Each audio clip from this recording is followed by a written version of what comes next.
Supervisor Ortiz like to read the resolution. Perfect. Yes, great. Welcome. Honoring February 2024 as Black History Month in San Luis Obispo County, whereas Black History Month was established by the dedicated work of Carter G. Woodson in 1926. The goal was to bring attention to Black and African American history and the need to acknowledge, celebrate, and accurately represent the landmark influence of their community in shaping the nation. And whereas Carter G. Woodson laid the foundation to establish Black History Month, and beginning in 1975, every president has declared the month of February as Black History Month. And whereas Black and African Americans have made immeasurable contributions that have enriched the United States of America and indeed the lives of every individual in the nation, and have made and continue to make America a better place for all. And whereas throughout history, Black and African Americans have experienced and endured injustices and inequities, from societal and institutional biases to bigotry rooted in experiences of dysphoria and displacement, systemic oppression, and white supremacy. And whereas it is a moral and justice-based imperative that each of us learns about, sheds light upon, and condemns such injustices and inequities that Black and African Americans continue to experience and endure, but moreover, that each of us take action to build community, amplify their voices, and realize true change. Now, therefore, be it resolved and ordered that the Board of Supervisors of the County of San Luis Obispo, State of California, does hereby recognize February 2024 as National Black History Month and recommend all citizens of the County and San Luis Obispo join in recognizing the importance of this month. Thank you.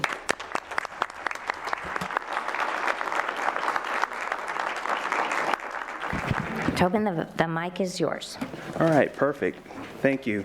Madam Chair, Supervisors, community, thank you all so much for recognizing Black History Month.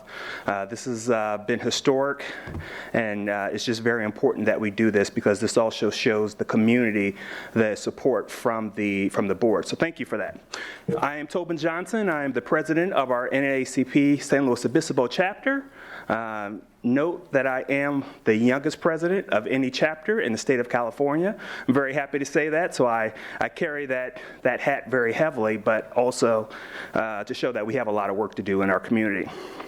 I would like to thank the board for your continued support of NAACP. We are 7 years old this year, but the overall NAACP is celebrating our 115th year this year of fighting for rights, civil rights.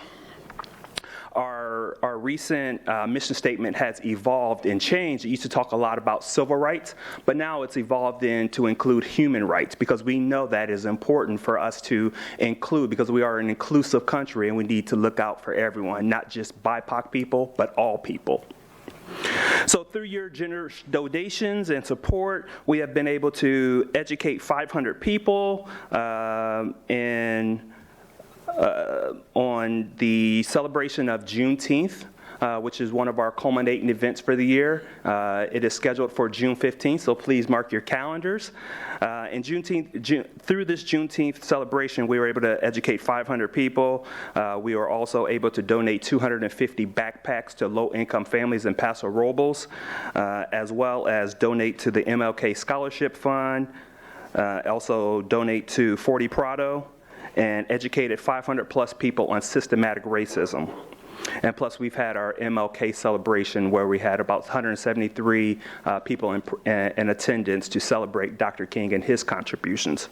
So we're doing the work. We continue to advocate, disseminate, and educate our community, because we see that there's still systematic racism happening in our community. A few weeks ago, I was receiving a proclamation, a resolution from the city of San Luis Obispo, and there was a caller that called in that said some anti-Semitic and racist comments. So that tells me that racism still exists. I always get asked, does racism still exist? And then that is just a validation that it has. So NAACP is here to continue to advocate advocate for our people and ensure that that there is equity, and not just overall equity, but health equity, education equity, and true home equity. I look out in this community, in this room, and I see that we are in need of diversity. And what does diversity look like for our community? And that means that getting people here that don't look like us, that look like me, and be able to bring people here and be able to afford to live here, to be able to work here and educate our community. So that's what we are fighting for. And until that happens, we are here to support our community. I'd like to also say, so some of our strategic initiatives for this year are health equity, opportunity, race and justice, education, innovation, and environmental climate justice. And as I mentioned, the Juneteenth celebration that's coming up on June 15th. One of the things that we recently did, we partnered with Indivisible organization, and we sent some open letters to Congress, because our representatives for our area, Representative Carbajal and Pineda, we sent them some letters for them to address some topics that are very important in our community. And some of those topics are the housing crisis, gun violence, environmental health care, environmental and health care for all. These are important topics that just not affect us at the national level, but also in our community. So we need to continue holding our elected officials accountable for those. So they also responded, and some of those comments are posted in Paso News Daily, as well as Slow New Times, as well as on our website, nacpslowcounty.org. So the last thing I would just want to note is I want to identify 3 people that have been significant in Black history that we all know about. Rosa Parks, we know about Dr. King, we know about Medgar Evers, and some of these significant people in our community that have done some significant work on civil rights. So Claudette Colvin, before Rosa Parks, she did not give her seat on a bus. We all know Rosa Parks, but she was significant in that before her. Gwendolyn Brooks, she is considered to be the most revered poet of the 20th century. She was the first Black author to win the Pulitzer Prize.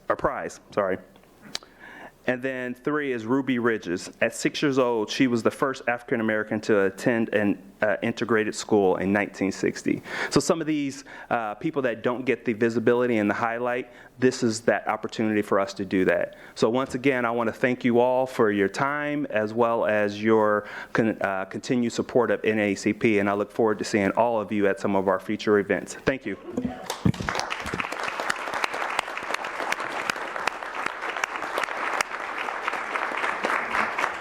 Thank you, Tobin. I don't have any other requests to speak, but I'll bring it back to the board. Supervisor Paulding. Thank you, Chair. I just wanted to thank Tobin for being here today and for all the work that you do for the local chapter of the NAACP. Your leadership is noted. You have a very unique background. I remember when we sat down for coffee, I learned about the fact that you're also a military veteran, and really appreciate your service in that regard to our country and our community. The way that you're focusing the chapter on giving back to the community is also noted. Really appreciate that. And then this resolution actually spoke to me in the sense that the way that you worded how important it is to acknowledge, celebrate, and accurately report Black history. And we all have a role in doing that to make sure that we are working toward the objective of making our community more diverse, equitable, and inclusive. So thank you so much for the work that you do and for being here. Supervisor Pashon. I also thank you for being here today, and I do think it's a moral imperative of what you're doing for the community, so thank you. I know it's not always easy, so and knowing a number of people that have run or been president of their NAACP chapters, so thank you for stepping up and thank you for doing this. Supervisor Gibson. Thank you, Madam Chair.